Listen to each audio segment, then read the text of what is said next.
അപ്പോൾ ഞാൻ ഈ വെർച്വൽ വേൾഡ് ഒരു രാജാവാണ്. അപ്പോൾ ഞാനൊരു കളി കളിക്കുന്നു, അതിൽ ഞാൻ പോയിന്റ്സ് സ്കോർ ചെയ്യുന്നു, റിവാർഡ് സ്കോർ ചെയ്യുന്നെങ്കിൽ അതെൻ്റെ ഡോപ്പമിൻ്റെ ഭാഗം, എൻ്റെ ബ്രെയിനിൻ്റെ ഡോപ്പമിന് ജനറേറ്റ് ചെയ്യുന്ന ഭാഗമാണ് അവിടെ ആക്ടിവേറ്റ് ആവുന്നത്. എത്രത്തോളം നമ്മൾ ഫിസിക്കൽ ഹെൽത്തിന് പ്രാധാന്യം കൊടുക്കുന്നു, അത്ര തന്നെ മെൻ്റൽ ഹെൽത്തിനും പ്രാധാന്യം കൊടുക്കണം.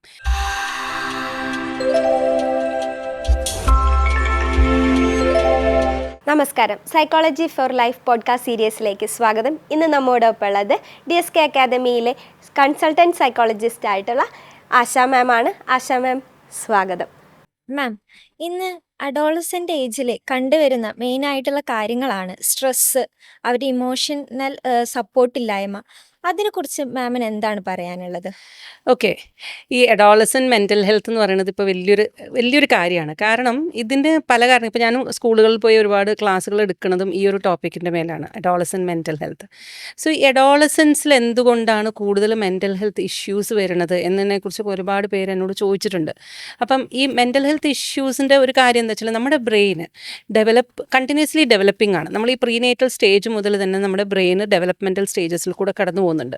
അപ്പം നമ്മുടെ ഒരു 1 മുതൽ ഏകദേശം 3 വയസ്സ് വരെ അല്ലെങ്കിൽ 6 വയസ്സ് വരെ നമ്മുടെ മാക്സിമം നമ്മുടെ ബ്രെയിനിൻ്റെ പല ഭാഗങ്ങൾ ഡെവലപ്പ് ആവുന്നുണ്ട്, ലാംഗ്വേജ് ആയിട്ടും മോട്ടർ ഡെവലപ്മെൻറ്റ്, ഇതൊക്കെ. അപ്പോൾ അതിലൊക്കെയാണ് മെയിനായിട്ട് ഇത് വരുന്നത്. അപ്പം ഇവിടെ സംഭവിക്കണം എന്താ വെച്ചാൽ, ടീനേജിൻ്റെ വയസ്സിൽ വരുമ്പോഴത്തേനും അവർ ടീനേജർ ആകുമ്പോൾ സംഭവിക്കുന്ന ഒരു കാര്യം എന്താ വെച്ചാൽ, ഈ ബ്രെയിൻ ഡെവലപ്മെൻറ്റ് പെട്ടെന്ന് ഒരുപാട് മാറ്റങ്ങൾ ഒരേ സമയത്ത് അവരുടെ ബോഡിയിൽ നടക്കുന്നുണ്ട്. അതായത് ഫിസിക്കൽ ചേഞ്ചസ് ഉണ്ട്, അത് നമുക്ക് എല്ലാവർക്കും അറിയാം. ഇമോഷണൽ ചേഞ്ചസ്, പിന്നെ കോഗ്നിറ്റീവ് ചേഞ്ചസ് എന്ന് പറയും, hormonal changes. Cognitive changes has to do with memory, reason, അങ്ങനത്തെ രീതിയിൽ. അപ്പം ഇവിടെ സംഭവിക്കുന്ന ഈ 4 സ്റ്റേജസിലും സംഭവിക്കുന്ന ഈ ഹോർമോണൽ ഇത് മുഴുവനും ഈ ഒരു 13 മുതൽ 19 വയസ്സ് വരെയാണ് മാക്സിമം സംഭവിക്കുന്നത്. അത് പെട്ടെന്ന് സംഭവിക്കുന്ന കാര്യങ്ങളായതുകൊണ്ട് തന്നെ കൂടുതൽ കൺഫ്യൂഷൻസ് ഇവരിൽ ഉണ്ടാക്കും.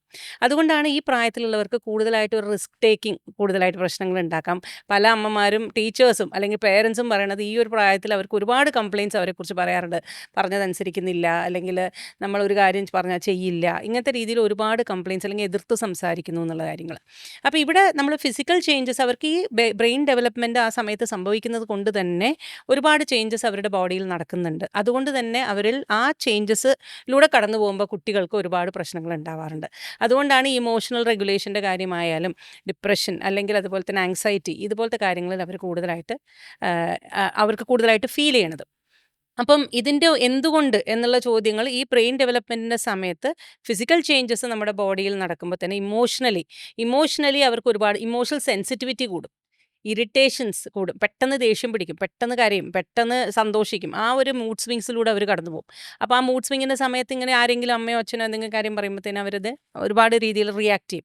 അതേപോലെ തന്നെ കോഗ്നിറ്റീവ് ചേഞ്ചസ് എന്ന് പറയുമ്പോൾ നമ്മുടെ മെമ്മറി ആയിട്ട് ബന്ധപ്പെട്ട് കൺഫ്യൂഷൻസ് അല്ലെങ്കിൽ ഫൊർഗെറ്റ്ഫുൾനെസ്, ഈ സ്ട്രെസ്സൊക്കെ വരുമ്പോൾ കൂടുതൽ ഫൊർഗെറ്റ്ഫുൾനെസ് വരും. പിന്നെ അതുകൂടാതെ കോഗ്നിറ്റീവിൽ വരുന്നത് എന്താ വെച്ചാൽ, ഒരു ഇൻക്രീസ്ഡ് ഇൻഡിപെൻഡൻസ് വേണം, ഇൻക്രീസ്ഡ് അതോറിറ്റി വേണം. അത് കാര്യം എന്താണ്, ആ ഒരു സൈക്കോ സോഷ്യൽ ഡെവലപ്മെൻറ്റിൻ്റെ സമയത്ത് അവർക്ക് ഐഡൻറ്റിറ്റി ഫോം ചെയ്യുന്ന സമയമാണത്. അവർക്കൊരു സ്വന്തമായിട്ടൊരു പേഴ്സണാലിറ്റി. അപ്പോൾ അവർക്ക് കൂടുതലായിട്ട് അവർ ഫ്രണ്ട്സ് ആയിരിക്കാം കൂടുതൽ ഇമ്പോർട്ടൻറ്റ് ദാൻ പേരൻസ്. അപ്പോൾ ഫ്രണ്ട്സ് കൂടുതൽ ഇമ്പോർട്ടൻ്റ് ആയിരിക്കുമ്പോൾ ഫ്രണ്ട്സ് ചിലപ്പോൾ ചെയ്യുന്ന കാര്യങ്ങൾ ഞാനും ചെയ്യണം. കാരണം പിയർ അക്സെപ്റ്റൻസ് വലിയൊരു കാര്യമാണല്ലോ. അപ്പോൾ അത് ചെയ്യണം. അതേപോലെ തന്നെ ഈ സമയത്ത് ഫ്രണ്ട്സുമായിട്ടുള്ള ഇഷ്യൂസ് കൂടുതലായിരിക്കും. കാരണം അവർ സോഷ്യലി അവരിൽ ചേഞ്ചസ് വരുന്നുണ്ട്, സോഷ്യലി അവർ കൂടുതൽ ഡെവലപ്മെൻറ്റ് സംഭവിക്കുന്നുണ്ട്. അവരുടെ സ്വന്തം ഒരു ഐഡൻറ്റിറ്റി കണ്ടുപിടിക്കുന്ന സമയത്ത് എനിക്ക് പറ്റിയ പിയേഴ്സ് ആരാണ്, എനിക്ക് എങ്ങനെയാണ് അക്സെപ്റ്റ് ചെയ്യാൻ പറ്റുക, അവരെന്നെ അക്സെപ്റ്റ് ചെയ്യണമെങ്കിൽ ഞാൻ എന്ത് ചെയ്യണം, ഇങ്ങനത്തെ രീതിയിൽ വരാറുണ്ട്. ഇൻഡിപെൻഡൻസ് എന്താണ്, അതുവരെ കാര്യങ്ങൾ മര്യാദയ്ക്ക് അച്ഛനോ അമ്മയോ ടീച്ചറോ പറയുന്ന കാര്യങ്ങൾ കേട്ടുകൊണ്ടിരിക്കുന്ന കുട്ടികൾ എന്തുകൊണ്ട്, ഞാൻ എന്തിനത് ചെയ്യണം, ഇപ്പം എന്തിനാ ചെയ്യേണ്ട ആവശ്യം എന്നുള്ള രീതിയിൽ ക്വസ്റ്റ്യൻ ചെയ്യാൻ തുടങ്ങും. അപ്പോൾ പേരൻസ് പറയും ഇവർ കുരുത്തക്കേടാണ്, അനുസരണക്കേട് തുടങ്ങി. ടീച്ചേഴ്സിൻ്റെ ഇടയിലും ആ ഒരു പ്രോബ്ലം വരാറുണ്ട്. പിന്നെ അതേപോലെ തന്നെ അതോറിറ്റി, എനിക്ക് സ്വന്തമായിട്ട് ചില അഭിപ്രായങ്ങൾ വേണം. അതായത് എന്ത് ഡ്രസ്സ് ഞാൻ യൂസ് ചെയ്യണം, അല്ലെങ്കിൽ എന്ത് ഷർട്ട് എടുക്കണം, അല്ലെങ്കിൽ എന്ത് ഭക്ഷണം കഴിക്കണം, ഇതിനെക്കുറിച്ച് എനിക്കൊരു അഭിപ്രായമുണ്ട്. അപ്പോൾ അച്ഛനും അമ്മയും പറയുന്ന ആയിരിക്കില്ല ചിലപ്പോൾ ഞാൻ കേൾക്കുക. എൻ്റെ ഫ്രണ്ട്സ് അല്ലെങ്കിൽ എൻ്റെ പിയേഴ്സ് സജസ്റ്റ് ചെയ്യുന്നു, അല്ലെങ്കിൽ സോഷ്യൽ മീഡിയയിൽ എന്താണോ കൂടുതൽ ട്രെൻഡിങ് ആയിട്ടുള്ളത് അത് യൂസ് ചെയ്യണം എന്നുണ്ടാവും. അപ്പോൾ ഇത് കാരണമൊക്കെയാണ് അതൊരു മെൻ്റൽ ഹെൽത്ത് ഇഷ്യൂ ആയി മാറുന്നത്. അതിനെ ഒരു ഡെവലപ്മെൻറ്റൽ സ്റ്റേജായി പേരൻസും ടീച്ചേഴ്സും അതുപോലെ നമ്മൾക്ക് ചുറ്റുമുള്ളവർ അതിനെ കണക്കാക്കി കഴിഞ്ഞാൽ, അവർക്ക് വേണ്ട സപ്പോർട്ട് കൊടുത്തു കഴിഞ്ഞാൽ ഈ ഒരു ഫേസിൽ കൂടെ അവർക്ക് ഈസി ആയിട്ട് കടന്നു പോകാൻ പറ്റും. അതുപോലെ തന്നെയാണ് ഈ അഡോളസെൻ്റ് ഏജിൽ ഫിസിക്കലായിട്ടുള്ള ഇഷ്യൂസ് അവർ കാണപ്പെടുന്നത്. അതിനെക്കുറിച്ച് എന്താണ് പറയാനുള്ളത്? ഫിസിക്കൽ ഇഷ്യൂസ് കൊണ്ട് ഉദ്ദേശിക്കുന്നത് ബോഡി ഇമേജിനെ കുറിച്ചാണ്. അതെ, അതെ. അപ്പം ബോഡി ഇമേജിനെ കുറിച്ച് ഒരുപാട് പേർക്ക് കൺസേൺസ് ഉണ്ട്. അതൊരു റിസ്ക് ഫാക്ടറാണ്. കുട്ടികൾ സ്ട്രെസ്സിനൊരു കാരണമായിട്ട് നമ്മൾ പറയാറുണ്ട്. അപ്പം ഞാൻ ബോഡി ഇമേജ് എന്ന് പറയുമ്പം ഈ ഫിസിക്കൽ ചേഞ്ചസ് സംഭവിക്കുന്നത് ആ ഒരു ഏജിലായതുകൊണ്ട് ടീനേജേഴ്സിൻ്റെ ഇടയിൽ. അപ്പോൾ ബോയ്സിൻ്റെ ഇടയിലാണെങ്കിൽ മീശ, അതുപോലെ പലരും വിചാരിക്കും എനിക്ക് മീശ വളരുന്നില്ല, അല്ലെങ്കിൽ എനിക്ക് ഹൈറ്റ് പോരാ, ഞാൻ മെലിഞ്ഞിട്ടാണ്, തടിച്ചിട്ടാണ്, അല്ലെങ്കിൽ മസിൽ പോരാ എന്നൊക്കെ ബോയ്സ് ചിന്തിക്കുന്ന സമയത്ത് ഗേൾസിൻ്റെ കൂടുതൽ എനിക്ക് മുടി പോരാ, അല്ലെങ്കിൽ മുടിക്ക് നീളം പോരാ, കട്ടി പോരാ, അല്ലെങ്കിൽ എൻ്റെ മുഖത്ത് മുഖക്കുരു ഉണ്ട്, അതേപോലെ തടിച്ചിട്ടാണ്, മെലിഞ്ഞിട്ടാണ്, കറുത്തിട്ടാണ്, വെളുപ്പ് എന്നുള്ളൊരു വലിയ ഇഷ്യൂ അല്ല. നമ്മുടെ രാജ്യത്ത് വെളുപ്പ് എന്ന് പറയുന്നത് വലിയ ഭയങ്കരമായിട്ട് എന്താ പറയുക സെലിബ്രേറ്റ് ചെയ്യുന്ന ഒരു കാര്യമാണല്ലോ. സോ ഇത് ഈ ഒരു ബോഡി ഇമേജ് ഇഷ്യൂസിൽ കൂടെ കടന്നു പോകുന്ന കുട്ടികളുണ്ട്. അത് പലപ്പോഴും ഹോർമോണൽ ചേഞ്ചസ് കാരണമാവാം. അപ്പം ആക്നെ എന്ന് പറയുന്ന സംഭവം, മുഖക്കുരു, നമുക്കൊരു സിമ്പിൾ വിഷയമാണെങ്കിലും അവർക്കത് വലിയ കാര്യമാണ്. അപ്പോൾ ഒരു മുഖക്കുരുവിന് വേണ്ടിയിട്ടാണോ നീ ഇത്ര വലിയ പ്രശ്നം ഉണ്ടാക്കുന്നതെന്ന് വെച്ചാൽ അവർക്ക് ആ സമയത്ത് അപ്പിയറൻസ് വലിയൊരു ഇഷ്യൂ ആണ്. അപ്പോൾ ഫിസിക്കലി വരുന്ന ചേഞ്ചസിന് ഒരുപാട് കാര്യങ്ങളുണ്ട്. അത് ചിലപ്പോൾ ഹോർമോണൽ ചേഞ്ചസ് കാരണം വരാം. അതുകൂടാതെ നമ്മൾ കഴിക്കുന്ന ഡയറ്റിൻ്റെ ബേസിൽ നമ്മളിപ്പം കുറേയധികം ഒബീസായിട്ടുള്ള കുട്ടികളെ കാണാറുണ്ട്. ഒരുപാട് ഇപ്പോൾ പേർക്ക് അങ്ങനത്തെ പ്രശ്നങ്ങൾ വരാറുണ്ട്. ചെറിയ ഒരു 15 ഇയേഴ്സ് 20 ഇയേഴ്സിൻ്റെ ഉള്ളിൽ അവർ ഭയങ്കരമായിട്ട് ഈ പറഞ്ഞ ജങ്ക് ഫുഡൊക്കെ കഴിച്ചിട്ടുള്ള ഒരു പ്രശ്നം, അവർക്ക് വിറ്റമിൻസ് പ്രോപ്പറായിട്ടുള്ള ഒരു ബാലൻസ്ഡ് ആയിട്ട് ഇല്ലാത്തതിൻ്റെ ഇഷ്യൂസ് കുറേ പേർക്കുണ്ട്. പിന്നെ ഇപ്പം ഈ ഫോൺ വന്നതിന് ശേഷം നമുക്ക് പിന്നെ ഇരുന്ന് എക്സസൈസ് എന്നുള്ള പരിപാടിയില്ല, സ്ഥലത്തിരുന്ന് കുത്തല്ലേ. ഇപ്പോൾ സെഡൻറ്ററി ലൈഫ് സ്റ്റൈൽ അതിനൊരു കാരണമാണ്. അതൊക്കെ കാരണം ഫിസിക്കലായിട്ടുള്ള ഇഷ്യൂസ് കൂടുതലായിട്ട് ഈ കുട്ടികളുടെ ഇടയിൽ കാണാറുണ്ട്. പക്ഷേ നല്ല ആക്റ്റീവായിട്ടുള്ള മക്കളും ഉണ്ട് കേട്ടോ. ഈ ഫുട്ബോളിലും അതുപോലെ എക്സസൈസ് ചെയ്യുന്ന, ജിമ്മിൽ പോകുന്ന കുറേ മക്കളും ഉണ്ട്, ഇതിലൊക്കെ താല്പര്യം കാണിക്കുന്ന മക്കളും ഉണ്ട്. അതേസമയം പൊതുവേ കൂടുതലായിട്ട് ഫിസിക്കലി ഇഷ്യൂസ് ഉണ്ടാവുന്ന ഈ മെൻ്റൽ ഹെൽത്തിൻ്റെ കൂടെ തന്നെയാണ്. ബിക്കോസ് എത്രത്തോളം നമ്മൾ ഫിസിക്കൽ ഹെൽത്തിന് പ്രാധാന്യം കൊടുക്കുന്നോ അത്ര തന്നെ മെൻ്റൽ ഹെൽത്തിനും പ്രാധാന്യം കൊടുക്കണം. ഫിസിക്കൽ ഹെൽത്തിന് മക്കളും അച്ഛനും അമ്മയും ഒക്കെ പറയും, അല്ലെങ്കിൽ ഇങ്ങനത്തെ ഭക്ഷണം കഴിക്കരുത്, നല്ലോണം ഉറങ്ങണം, വെള്ളം കുടിക്കണം എന്നൊക്കെ നമ്മൾ പറയുന്ന പോലെ തന്നെ അത് റിഫ്ലക്റ്റ് ചെയ്യണത് മെൻ്റൽ ഹെൽത്തിലും കൂടിയാണ്. മാം, നമ്മുടെ അവിടെ നമ്മളിപ്പോ ക്ലിനിക്കിൽ കണ്ടുവരുന്ന ഒരു ഇതാണ് ഫോൺ യൂസേജ്. അത് അഡോളസെന്റ് ഏജിന്റെ ഒരു പ്രത്യേകതയാണോ? അവരെക്കാൾ കൂടുതൽ അവരുടെ ഫാമിലി, വീട്ടിലെ അമ്മ അച്ഛൻ, അവർക്കാണ് പ്രശ്നങ്ങൾ കണ്ടുവരുന്നത്. അതിനെ കുറിച്ച് മാമിന് എന്താണ് പറയാനുള്ളത്? ഫോൺ യൂസേജ് എന്ന് പറയുമ്പോൾ നമുക്കിപ്പോൾ ഒരു പ്രത്യേക വയസ്സ് എന്ന് പറയാൻ പറ്റില്ല. ഇപ്പോൾ സ്മാർട്ട് ഫോൺ വന്ന പിന്നെ എല്ലാ ഇൻഫർമേഷനും ഫിംഗർ ടിപ്സിലാണ്.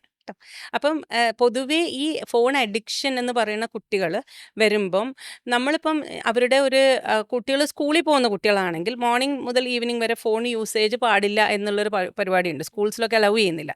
അപ്പോൾ ആ ഒരു ഗ്യാപ്പ് അവർക്ക് കിട്ടുന്നുണ്ട്. വീട്ടിൽ വന്നു കഴിഞ്ഞാലാണ് അവർ യൂസ് ചെയ്യുന്നത്. അപ്പോൾ അതൊരു പൂർവാധികം ശക്തിയോടുകൂടി അവർ യൂസ് ചെയ്യും. ഗെയിം കളിക്കുന്ന കുട്ടികളിൽ നമ്മൾ ഈ അഡിക്ഷൻ കൂടുതലായിട്ട് കണ്ടുവരാറുണ്ട്. അപ്പോൾ പേരൻസിൻ്റെ ഒരു പ്രോബ്ലം എന്താ വെച്ചാൽ ഇപ്പോൾ ഇവരെപ്പോൾ നോക്കിയാലും ഇതിൽ കുത്തിക്കൊണ്ടിരിക്കുകയെന്ന് വെച്ചാൽ ഈ ഒരു ട്രെൻഡ് വന്നത് തന്നെ കോവിഡിന് ശേഷമാണ്.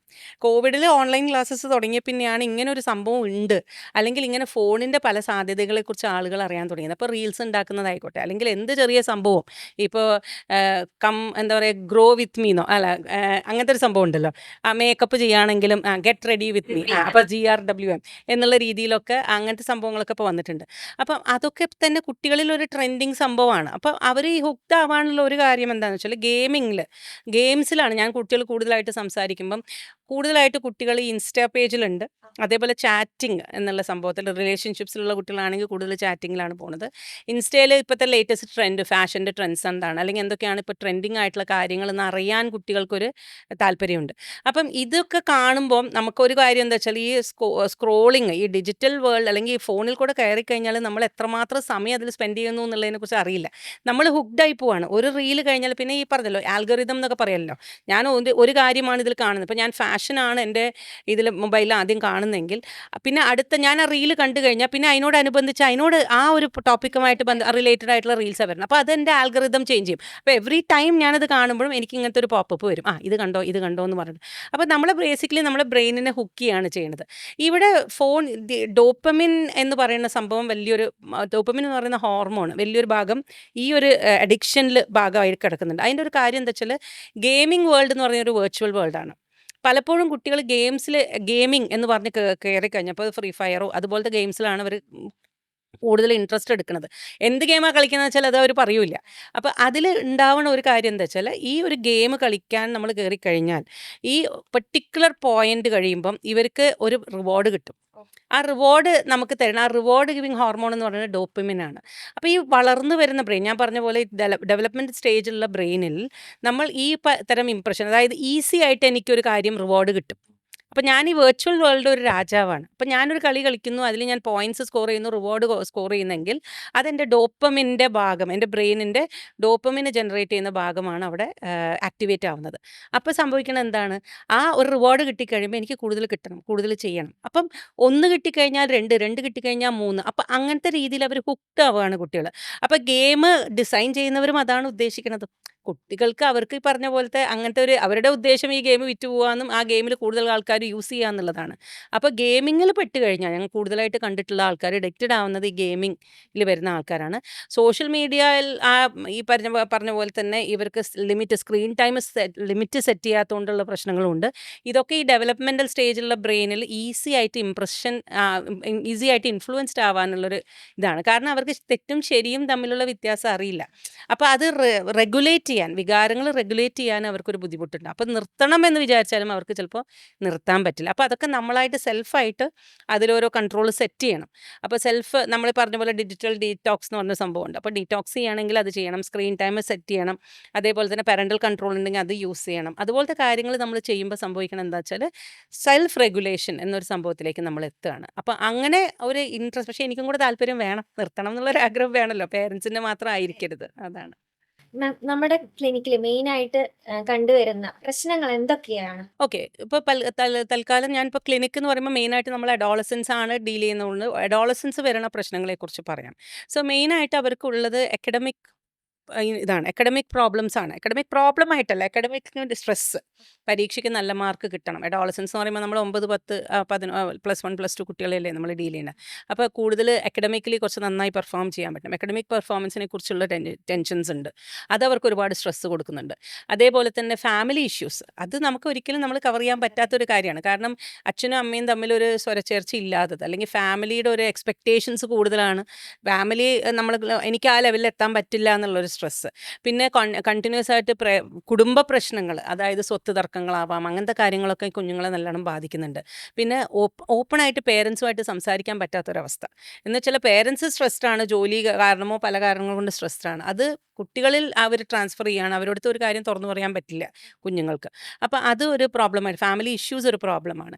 പിന്നെ പേഴ്സണൽ ഇൻസെക്യൂരിറ്റീസ്, നമ്മുടെ ഉള്ളിൽ കിടക്കുന്ന പ്രശ്നങ്ങൾ എന്ന് വെച്ചാൽ ഞാൻ ഈ കറുത്തിട്ടാണ്, ഞാൻ പോരാ എന്നുള്ള ചിന്തകൾ, എനിക്കത്ര കഴിവില്ല, ബാക്കിയുള്ളവരൊക്കെ എന്നെക്കാൾ എത്രയോ ബെറ്ററാണ്, അവർക്ക് സ്റ്റേജ് കയറാൻ പറ്റുന്നുണ്ട്, അവർക്ക് എല്ലാവരുമായിട്ട് സംസാരിക്കാൻ പറ്റുന്നുണ്ട്, എന്നെ കാണാൻ എനിക്ക് കറുപ്പാണ്, എനിക്ക് കാണാൻ ഭംഗി പോരാ, അല്ലെങ്കിൽ ഞാൻ കുറച്ച് തടിച്ചിട്ടാണ്, എനിക്ക് എല്ലാവരെയും പോലെ കഴിവുകളില്ല. ഇതുപോലെ പേഴ്സണൽ ഇൻസെക്യൂരിറ്റീസ് ഉള്ള കുട്ടികളും വരാറുണ്ട് സാധാരണയായിട്ട്. പിന്നെ അതുകൂടാതെ ഞാൻ പൊതുവേ കാണാറുള്ള ഒരു കാര്യം, റിലേഷൻഷിപ്സ് കാരണം ഉള്ള സ്ട്രെസ്സ്, പലതരം റിലേഷൻഷിപ്പ് ഉണ്ടാവാറുണ്ട്, അത് ബ്രേക്കപ്പ് ആയിട്ട് അതിൻ്റെ പ്രശ്നങ്ങളായിട്ട് വരുന്ന കുട്ടികൾ വരാറുണ്ട്. പിന്നെ സബ്സ്റ്റൻസ് അബ്യൂസ്, അതൊക്കെ തന്നെ ഓരോ ഈ ഏജിൽ നമ്മൾ ഒരുപാട് കാണുന്ന കാര്യങ്ങളാണ്. സബ്സ്റ്റൻസ് അബ്യൂസുമായിട്ട് വരുന്ന കുട്ടികൾ, ചെറിയ മക്കൾ തന്നെ ഈ അഡിക്ഷൻസ്, നേരത്തെ പറഞ്ഞ പോലെ അഡിക്ഷൻസ് ഉണ്ട്. പിന്നെ ഇത് അവരുടെ ഫാമിലിയിൽ ഇഷ്യൂസ് ഉണ്ടാകുമ്പോൾ തന്നെ അവരുടെ സെൽഫ് എസ്റ്റീമിനെ ബാധിക്കാറുണ്ട്, അവരുടെ കോൺഫിഡൻസിനെ ബാധിക്കാറുണ്ട്. അപ്പം എനിക്ക് കോൺഫിഡൻ്റ് ആയിട്ട് സംസാരിക്കാൻ പറ്റുന്നില്ല. പിന്നെ ഈ ഏജിൽ ഡിപ്രഷനും ആങ്സൈറ്റി ഉള്ള ഒരുപാട് കുട്ടികൾ വരാറുണ്ട് ഈ സമയത്തൊക്കെ. ഈ ഒരു പരീക്ഷയുടെ സമയത്താണെങ്കിലും അതിന് മുമ്പാണെങ്കിലും കുറച്ച് മെൻ്റൽ ഹെൽത്ത് ഇഷ്യൂസ് ഉള്ള കുട്ടികൾ ഇത് കാരണം, ഈ പ്രോബ്ലംസ് ഉള്ളവർ തന്നെ. പക്ഷെ ഇതൊക്കെ നമുക്ക് കറക്റ്റ് ഇൻ്റർവെൻഷനിലൂടെ, കുറച്ച് മെഡിക്കേഷനും നമുക്ക് ഇതേപോലെ തന്നെ സൈക്കോളജിക്കൽ കൗൺസിലിംഗ് കൊണ്ട് ഒരുപാട് മാറ്റങ്ങൾ ക്രിയേറ്റ് ചെയ്യാൻ പറ്റും അവർ. മാം, ഇപ്പൊ കണ്ടുവരുന്ന മെയിൻ ആയിട്ടുള്ള ഒരു കാര്യമാണ് മൂഡ് സ്വിങ്സ്. മാമിന് അതിനെ പറ്റി എന്താണ് പറയാനുള്ളത്? മൂഡ് സ്വിങ്സ് എന്ന് പറയുമ്പോൾ അത് ഹോർമോണൽ ചേഞ്ചസ് കൊണ്ട് വരുന്നതല്ലേ. അപ്പം ഞാൻ നേരത്തെ പറഞ്ഞ പോലെ നമ്മളിൽ കുറേ ഇമോഷണൽ ചേഞ്ചസ് ഈ കുട്ടികൾക്ക് വരാറുണ്ട്. അത് ഇമോഷണൽ ചേഞ്ചസ് എന്ന് പറയുമ്പോൾ ബ്രെയിനിൻ്റെ ഡെവലപ്മെൻറ്റിൽ വരുന്ന പ്രോബ്ലംസ് ആണ്. ഇതിൽ വരുന്ന എന്താ വെച്ചാൽ വളരെ ഇൻട്രസ്റ്റിംഗ് ആയിട്ടുള്ളൊരു ഫാക്ട് എന്താണ്, അതുകൊണ്ടാണ് ഇത് വരണേ എന്നുള്ളതാണ്. അപ്പോൾ നമ്മുടെ ലിംബിക് സിസ്റ്റം എന്ന് പറയുന്നത് നമ്മുടെ emotional part of the brain, അതാണ് ഈ കുഞ്ഞുങ്ങളിൽ ആദ്യം ഡെവലപ്പ് ചെയ്യുന്നത്. അപ്പോൾ ലിംബിക് സിസ്റ്റം എന്ന് പറയുന്നത് എന്താണ്, emotional part of the brain, emotional brain എന്ന് നമ്മൾ വിളിക്കുന്ന സംഭവം, അത് ആദ്യം ഡെവലപ്പ് ആവുന്നത് കൊണ്ട് തന്നെ അവർക്ക് നമുക്ക് ബ്രെയിനിൻ്റെ ഭാഗങ്ങൾ എന്ന് പറയുമ്പോൾ നമ്മൾ ഈ ഫ്രണ്ട് ഭാഗം ഉണ്ടല്ലോ, പ്രീ ഫ്രോണ്ടൽ കോർട്ടെക്സ് എന്ന് വിളിക്കും. ഇവിടെയാണ് നമ്മുടെ റീസണിങ്, ജഡ്ജ്മെൻറ്റ്, അതേപോലെ തന്നെ നമ്മുടെ മെമ്മറി, അതുപോലെ കാര്യങ്ങൾ കൃത്യമായി ഡിസ്ക്രിഷൻ, അതുപോലെ തെറ്റും ശരിയും തമ്മിൽ തിരിച്ചറിയാനുള്ളൊരു കഴിവുകളൊക്കെ, റിസ്കുകൾ എടുക്കണോ വേണ്ടയോ എന്നുള്ള ചിന്തകൾ, ത്രില്ല് സീക്ക് ചെയ്ത് നമുക്ക് ഡേഞ്ചറസ് ആണോ അല്ലയോ എന്നുള്ള ചിന്തകൾ, ഇതൊക്കെ തന്നെ ഈ ഡിസ്ക്രിഷൻ എന്ന് പറയുന്ന ചിന്തകൾ, വിവേകം എന്നൊക്കെ നമ്മൾ വിളിക്കല്ലോ. അപ്പോൾ അതൊക്കെ തന്നെ എപ്പോഴാണ് വരുന്നതെന്ന് വെച്ചാൽ ഈ ഒരു പ്രീ ഫ്രോണ്ടൽ കോർട്ടെക്സ് ഡെവലപ്പ് ചെയ്യുമ്പോഴാണ്. അത് ഡെവലപ്പ് ശരിക്കും ചെയ്യണത് മിഡ്-20s അത് ഫുള്ളായിട്ട് ഡെവലപ്പ് ചെയ്യണത്. ഈ മക്കൾക്ക് ഇമോഷണൽ ബ്രെയിൻ ആദ്യമാണ് ഡെവലപ്പ് ചെയ്യണത്. അതുകൊണ്ട് എന്ത് സംഭവിക്കും? ഇവരിൽ തന്നെ റിസ്ക് ടേക്കിംഗ് കൂടുതലായിരിക്കും, മൂഡ് സ്വിങ്സ് കൂടുതലായിരിക്കും, സ്ട്രെസ്സ് കൂടുതലായിരിക്കും, ഇമോഷണൽ സെൻസിറ്റിവിറ്റി കൂടുതലായിരിക്കും. അപ്പോൾ ഈ മൂഡ് സ്വിങ്സ് അതിൻ്റെ ഒരു ഭാഗമാണ്. നമ്മുടെ ഇമോഷണൽ ബ്രെയിൻ ഡെവലപ്ഡ് ആയതുകൊണ്ടും അത് പെട്ടെന്ന് നമ്മുടെ ഇപ്പോൾ ഒരു കാര്യം കഴിയുമ്പോൾ എനിക്ക് അവിടെ ഇറിറ്റേറ്റഡ് ആവണോ വേണ്ടയോ എന്ന് കൂടെ ചിന്തിക്കാൻ എൻ്റെ ബ്രെയിൻ എന്നെ അനുവദിക്കില്ല. ഞാൻ ഉടനെ ഇമോഷണലായിട്ടാണ് ബിഹേവ് ചെയ്യണത്. അപ്പോൾ ഇത് ഇമോഷണലായിട്ട് ബിഹേവ് ചെയ്യുമ്പോൾ സംഭവിക്കുന്ന ഒരു കാര്യം എന്താണെന്ന് വെച്ചാൽ, മുന്നിലുള്ള ആൾ വിചാരിക്കും മൂഡ് സ്വിങ്സ്, ഇപ്പോഴല്ലേ ഇവിടെ ഓക്കെ ആയിരുന്നല്ലോ, പെട്ടെന്ന് ഇതിനെ ദേഷ്യം പിടിച്ചേ.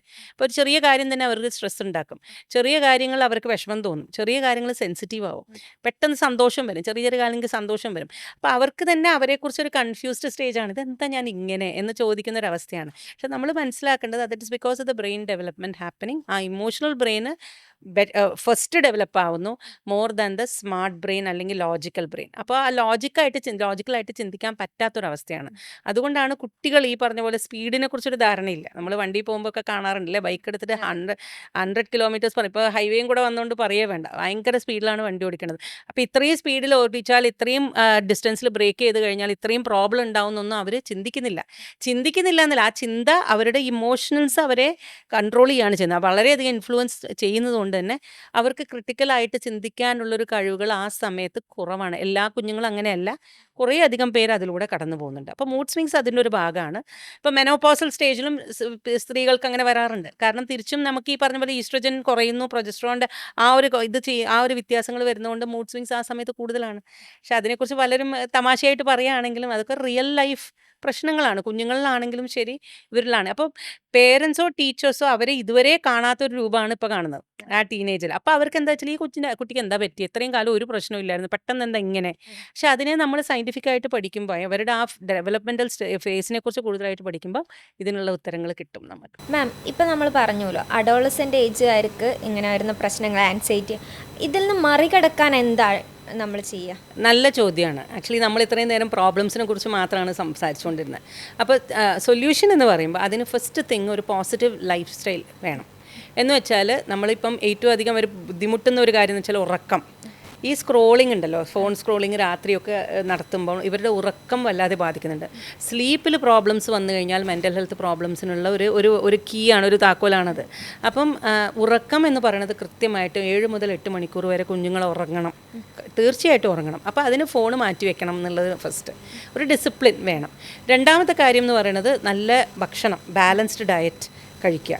എന്തൊക്കെ നമ്മൾ ഈ പറഞ്ഞ പോലെ വിറ്റമിൻസിലുള്ള മാറ്റങ്ങൾ, ലൈക്ക് ഡെഫിഷ്യൻസീസ്, ഇപ്പോൾ വിറ്റമിൻ ഡി അല്ലെങ്കിൽ ഇങ്ങനത്തെ B12 പോലത്തെ കാര്യങ്ങൾ കുറവ് വരുമ്പം സംഭവിക്കണം എന്താ വെച്ചാൽ നമുക്ക് കൺഫ്യൂഷൻ, ഡിപ്രഷൻ എന്നുള്ള രീതിയിലൊക്കെ അത് കൊണ്ടു ചെന്നെത്തിക്കാറുണ്ട്. സോ ബാലൻസ്ഡ് ഡയറ്റ് ഒരു മുഖ്യ ഇതാണ്. പിന്നെ ഏറ്റവും അധികം കൂടുതൽ എക്സസൈസ്.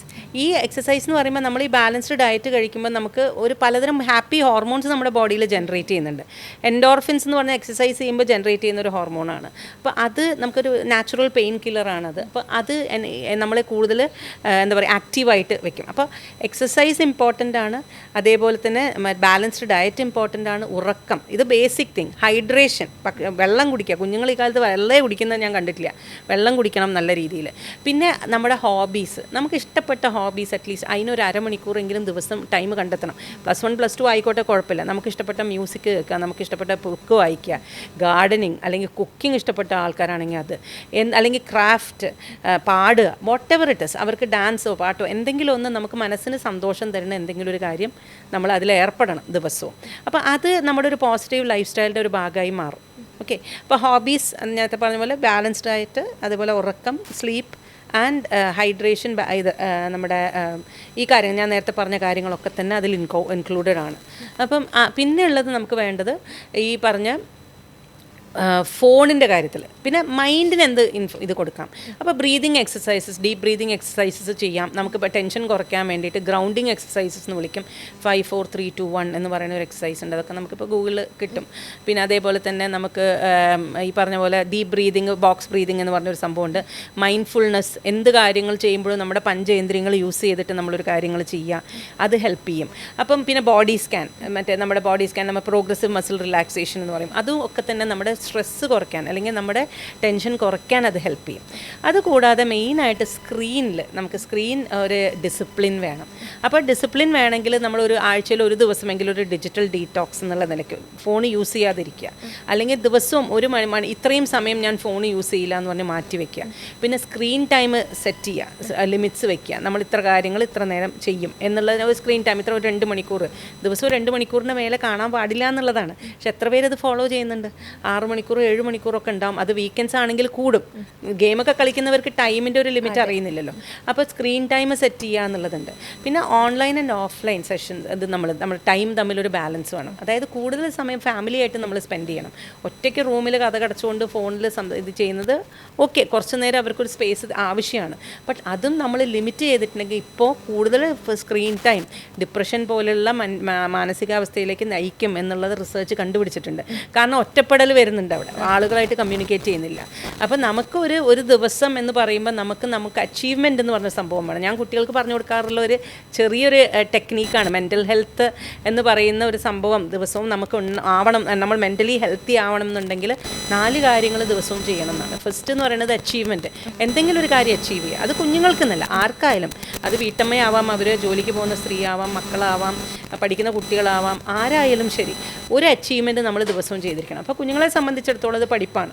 ഓക്കെ, അല്ലെങ്കിൽ ഒരു വീട്ടമ്മയെ സംബന്ധിച്ചിടത്തോളം നമുക്ക് ഇഷ്ടപ്പെട്ടൊരു പാചകം ചെയ്യുന്നതായിരിക്കും, അല്ലെങ്കിൽ ഇഷ്ടപ്പെട്ട ഒരു ജോലി ഞാൻ ചെയ്യുന്നതായിരിക്കും. നമ്മളൊരു പൂന്തോട്ടമാണ് ഉണ്ടാക്കുന്നതെങ്കിൽ അതിലേർപ്പെടുന്നതായിരിക്കും. അപ്പോൾ എനിക്കിഷ്ടപ്പെട്ട ഒരു അച്ചീവ്മെൻറ്റെങ്കിലും ഞാൻ ദിവസവും എനിക്ക് വേണ്ടിയിട്ട് ചെയ്യണം. അതൊന്ന്. അത് അപ്പോൾ പുതിയൊരു ലാംഗ്വേജ് പഠിക്കുക, അങ്ങനത്തെ രീതിയിലാണെങ്കിലും കുഴപ്പമില്ല, എന്തോ ഒന്ന് ഒരു അച്ചീവ് ചെയ്യാം നമ്മൾ. സെക്കൻഡ് തിങ് എന്ന് പറയുന്നത് കമ്മ്യൂണിക്കേഷനാണ്. ദിവസവും നമ്മൾ കമ്മ്യൂണിക്കേറ്റ് ചെയ്യണം. നമ്മളൊരു man is A social animal അല്ലേ?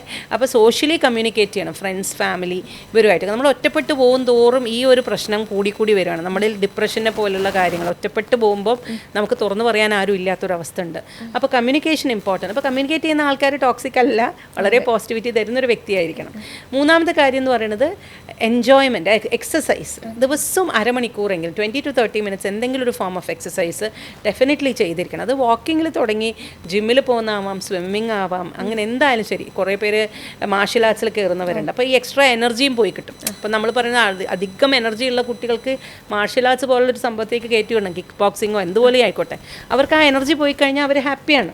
ഓക്കെ, എക്സ്ട്രാ എനർജി ഉള്ളപ്പോഴാണ് അവർക്കത് വളരെ റെസ്റ്റ്ലെസ് ആയിട്ട് തോന്നുന്നത്. പിന്നെ നാലാമത്തെ കാര്യം പറയുന്നത് നമ്മൾ പറഞ്ഞത് അച്ചീവ്മെൻറ്റ്, കമ്മ്യൂണിക്കേഷൻ, എക്സസൈസ്, എന്ന് പറയുന്നത് എൻജോയ്മെൻറ്റ്. ഈ എൻജോയ്മെൻറ്റ് ACEE എന്ന് പറയും. എൻജോയ്മെൻറ്റ് എന്ന് പറയുന്നത് എന്താ? നമുക്ക് സന്തോഷം തരുന്ന കാര്യങ്ങൾ ദിവസം ചെയ്യാം, പ്ലഷറബിൾ ആയിട്ടുള്ള ആക്ടിവിറ്റീസ്.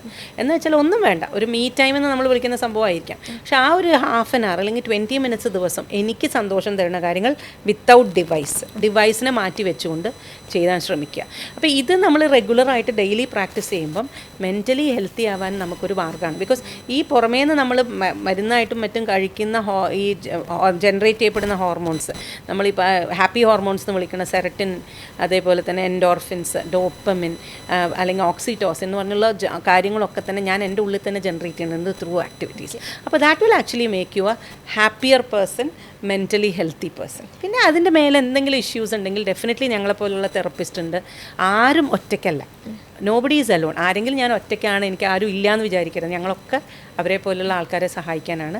ആൻഡ് സേഫ് തെറപ്പി എന്തുകൊണ്ട് നമ്മൾ റെക്കമെൻഡ് ചെയ്യുന്നു എന്ന് വെച്ചാൽ ഇതൊരു സേഫ് സ്പേസാണ്. നമ്മുടെ അടുത്ത് വന്നു കഴിഞ്ഞാൽ, ഒരു തെറപ്പിസ്റ്റിൻ്റെ അടുത്ത് വന്നു കഴിഞ്ഞാൽ അവർക്ക് സേഫായി നോൺ ജഡ്ജ്മെൻ്റലായി കാര്യങ്ങൾ പറയാനും, അതേപോലെ അവരെ കുറ്റപ്പെടുത്താതെ ഉപദേശിക്കാതെ, ഉപദേശം എന്ന് പറയുന്നതും കുറ്റപ്പെടുത്തുക എന്ന് പറയുന്നത് കുട്ടികൾക്ക് ഇഷ്ടപ്പെടാത്ത കാര്യമാണ്. അപ്പോൾ അത് രണ്ടും അവർക്ക് കിട്ടുന്ന ഒരു സ്പേസാണ് തെറപ്പി. അപ്പം ഞങ്ങളെപ്പോലുള്ള തെറപ്പിസ്റ്റ് അല്ലെങ്കിൽ ഞങ്ങളെപ്പോലുള്ള കൗൺസിലേഴ്സ് എപ്പോഴും ഇതേപോലെ ആളുകൾക്ക് തുണയായിട്ടുണ്ട്. അപ്പം അഡോളസെൻ്റ് മെൻ്റൽ ഹെൽത്ത് എന്ന് പറഞ്ഞൊരു ടോപ്പിക്ക് വളരെ വലിയൊരു ടോപ്പിക്കാണ്. അതൊരു ചെറിയൊരു സ്പേസിൽ ഞാൻ പറഞ്ഞു തീർത്തു.